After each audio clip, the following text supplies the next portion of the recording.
Away in Cirith Ungol, Gollum betrays Frodo to the giant spider creature Shelob, but Sam returns to fight her off. Sam believes Frodo is dead, but when orcs from the Tower of Cirith Ungol come and investigate, Sam overhears that Frodo has only been paralyzed by Shelob's stinger. In Minas Tirith, Denethor, stricken mad with grief at having spent both his sons, prepares a funeral pyre for himself and the unconscious Faramir.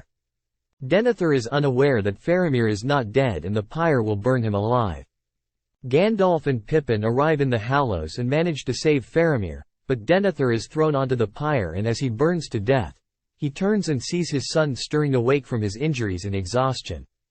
Down in the city, the battle goes ill with the Gondorians, as the huge battering ram Grond shatters the gates of the city and trolls pour in.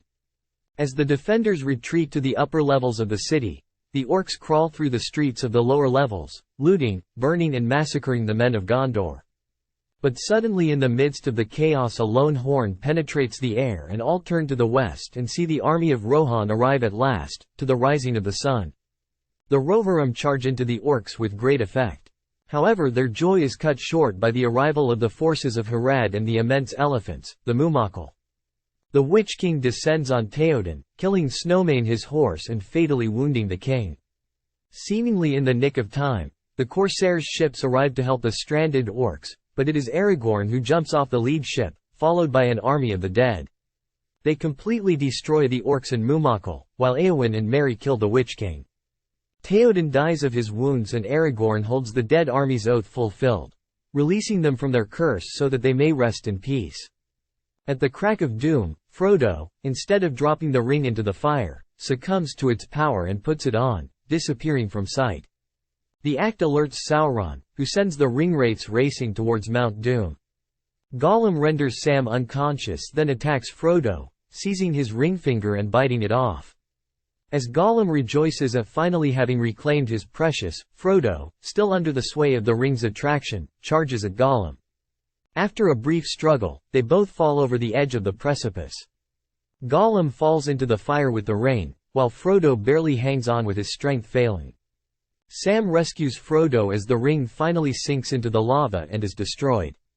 Sauron's eye screams as his essence fades before the Tower of Barad-dûr collapses and then explodes, forever banishing his power.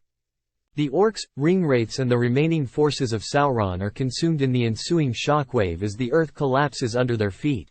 The Black Gate and Mordor are both shaken apart. Frodo and Sam become stranded when the entire top of Mount Doom is blown off in a large eruption. Realizing that he will never have peace in Middle-earth, he decides to go with Gandalf, Bilbo, Elrond and Galadriel to the Grey Havens and sail to Valinor, the Undying Lands. Before embarking at the Havens, Frodo passes the Red Book to Sam to record the years of his life to come. Then the last ship to leave Middle-earth sets off, pulling slowly away from the shore and passing along the straight road into the uttermost west. Pippin and Merry take their leave and Sam is left staring into the golden sunset. In the last scene, Sam walks back up the lane to Bag End, where he is greeted by his wife Rosie and his children. Surrounded by his family and with the rest of his life ahead of him, Sam sighs and says, "Well, I'm back." He goes inside and shuts the door as the screen fades to black.